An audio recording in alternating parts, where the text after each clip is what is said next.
Please welcome to the stage the CEO of the Marketing and Media Alliance, Greg Stuart.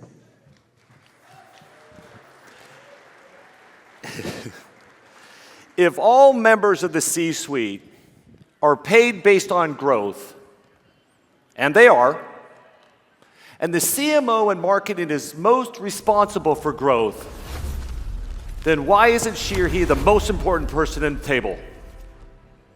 Why? Why not?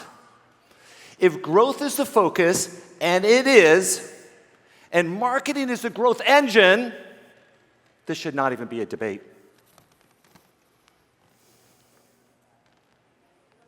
And yet it appears that it is. Why? Now, I'm going to suggest today, and I believe, that the reason is that trust in marketing has always been fragile. And now I realize that that's uncomfortable, and I don't know that I necessarily like to come up and say this to a room of marketers, but if I ask you to reflect for a moment, it might be the best news I could share today.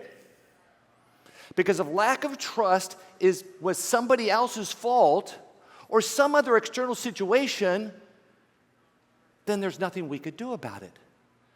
But I believe, and I'm here today to suggest, that it is something we can fix. And to be clear, what I'm suggesting is really as old as human experience itself. Those of you who know the philosophy of Stoicism is basically focus on what you can control. Buddhism teaches us the same thing. Stop trying to fix the outside world, work on yourself, and psychology calls it an internal locus of control. So the good news is that this is ours to fix. Now, as the industry's association body for CMOs, I feel it's my responsibility to come and develop assessment and a thesis to share with you each year, as I've done for the last 3 years on this stage, even though those might be uncomfortable viewpoints sometimes. So in year one, if you remember, I said that marketing was where the medical profession was in the mid-1800s, when people believed that bloodletting was a good idea. And for centuries, it actually sounded really smart. It was, though, as it turned out, just an opinion. And they were dead wrong. Now, in year 2 years ago, I said we're too busy to do better, that we're buried in activity, drowning in deliverables, moving so fast that we didn't take enough time to stop and ask, is this the most powerful way to drive the business? And do we have the confidence to know that it really works? By the way, being too busy in business is actually the most expensive form of standing still there is. And last year, I argued that marketing is not yet a profession, meaning that few marketers are educated, certified in marketing the same way that architects and engineers are schooled in building science.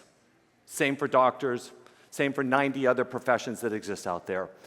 Marketers have tended toward applied experience with a dose of storytelling, but a profession does not advance through building, it advances through building knowledge, not through opinion. So maybe I should summarize for everybody just to be clear. I guess in year one, I said the profession, which I am a part of, is medieval. I said that you were too busy to fix. In year 3, you weren't really a profession after all. So I'm as shocked as you are that I get invited back.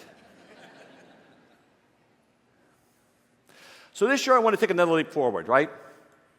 Here's the crazy thing. The knowledge actually exists, everybody. We're just not universally applying it. The uncomfortable part of that is that marketing has not consistently, pervasively made scientific knowledge a part of our process. So this is not a call to go deliver a whole range of new insights, although that is the major focus of the Marketing Media Alliance. That's what we do in our think tanks. This is a call to codify and understand what's already been proven and start applying it. Make a commitment to, as I suggested even last year, scientific principles. In other words, it is time to end the age of opinion. So that brings us to the real issue, and I've said this before.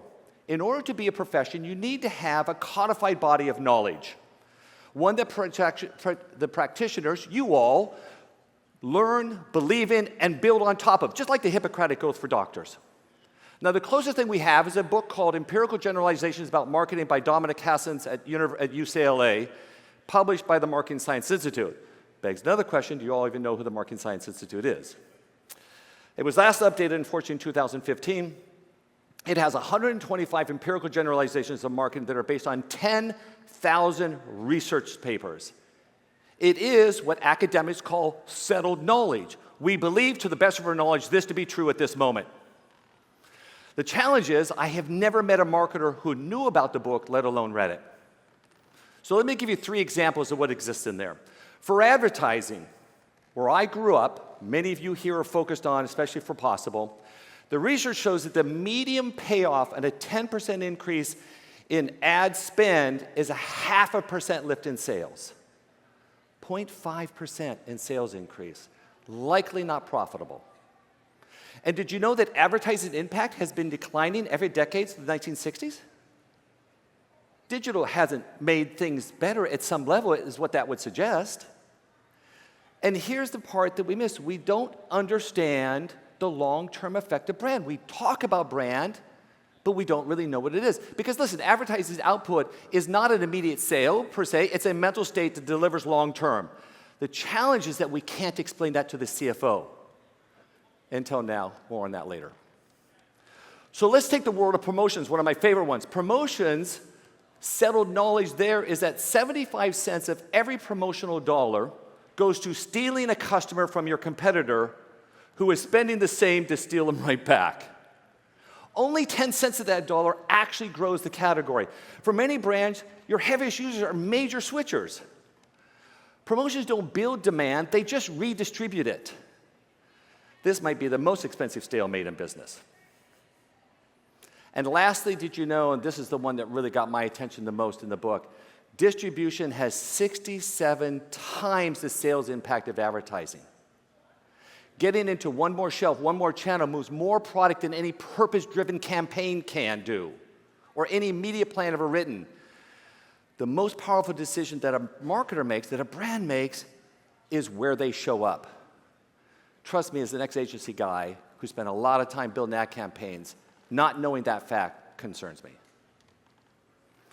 So the knowledge exists, everybody. It's been tested, proven, published, peer-reviewed, and as I said, I believe few in our profession are applying it. That's part of my thesis to you today.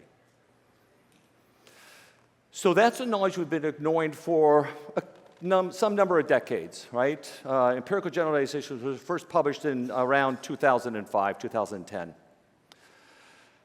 I want to talk, though, a little bit about stuff that was happening more recently that in particular MMA has been focused on as a nonprofit without commercial interest. Let me be clear about that. Now, remember above I mentioned the financial contribution of brand. We are concluding a series of studies we've been working on for 5 years to identify what is the long-term sales impact of brand. We believe that number is 5x. Let me explain what that means. That for every $1 million of sales that you do today from the campaign, there's another $5 million of sales coming. That has never been measured before. We now understand a whole new dialogue that we can have with the CFO and even how to invest our own marketing funds based on that. The challenge is you do need to figure out what that is for your brand. So limited number of studies. Want to be careful about you running away with that, but there's still more work to be done on that. There is a methodology that can do that. See me.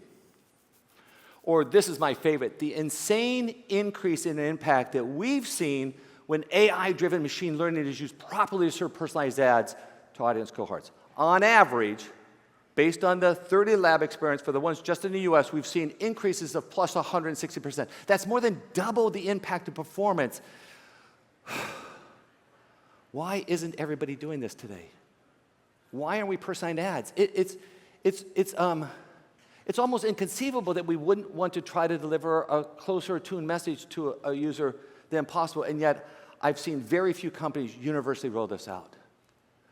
So here's my point, right? You get the idea. Scientific and advanced knowledge is here today.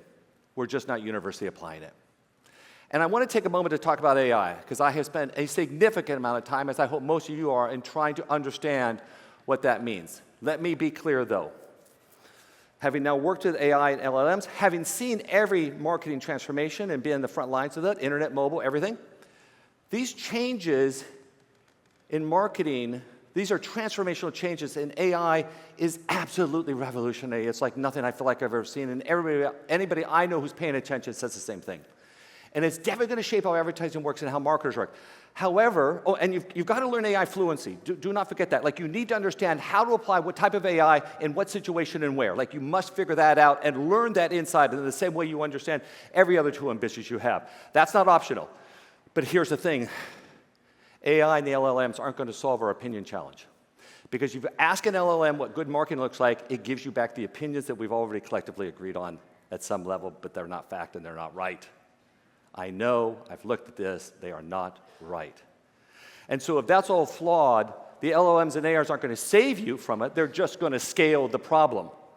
If your assumptions are wrong, AI compounds the error. If your measurement is weak, it's going to make you feel more confident, but it's still going to be wrong. And if your theories of growth are made up, AI will industrialize them. So yes, learn AI fluency, but do not confuse learning the machines with knowing truth. So I said this last year. Why does this matter to me? I was presented with the opportunity about 20 years ago to develop multi-touch attribution as a methodology. And it gave me deep insight into what marketers were doing and how they were operating, and some of the decisions that they were making and doing well, and in many cases not so well. And that body of work, those studies over 5 years, of which there were about 24, showed me that campaigns failed 47% of the time before $1 of media was spent. That insight intensified my personal discomfort knowing that I wasn't fully confident in the recommendations I had been making to my agency clients for years, including Procter & Gamble, in fact. Now, as the head of a nonprofit industry body, I have committed to making marketing a respected profession. That is our mission. That is part of my body of work to do that. But I can't do it alone, and this is my advocacy for everyone here if possible. None of us could. It requires an alliance. This includes all marketers and solution providers working together to improve marketing. It was best captured for us in our renaming of the MMA, or rebranding last year, to Marketing and Media Alliance. As I've often said, we did that in part because Luke Skywalker didn't start the Rebel Association, he started the Rebel Alliance. So we marketers need to build more competency in how marketing actually works. We need a codified body of knowledge, transferable knowledge, tested knowledge, a new commitment to scientific thinking and principles and approaches, because professions don't run on vibes. And let me kind of close with this. Imagine if marketing's impact were truly predictable, that the CMO were not the person fighting to defend a budget, but a critical and recognized partner in making the business grow, enriching everybody at the table. And imagine if we stopped acting like a collection of inconsistent opinions and became more of a real profession. Imagine if truth in marketing rose because predictability in marketing rose. Imagine if the rest of the company got out of the way when we walked down the halls because they were in such awe of what we had done and contributed. It could happen. It could happen. So that's our opportunity, everyone. This is our path. My thesis today is the age of opinion is ending. It needs to end. The next era belongs to those who can take knowledge and turn it into judgment, judgment into action, action into profitable growth. As predictable, profitable growth is going to build trust. So back to my earlier point about the opportunity for growth. MMA estimates, as scientifically and mathematically as we can, that if you execute what we believe to be true today, and you can, and that takes time, that you actually can push the evaluation of your company, if you do it before your competition, to be clear, as much as plus 20%. That's crazy. We're undervaluing marketing, I think. That's nuts. So who doesn't want to be known for accomplishing that, right? That's the goal. So the future of marketing is in your hands. That's the good news, everyone. Thank you.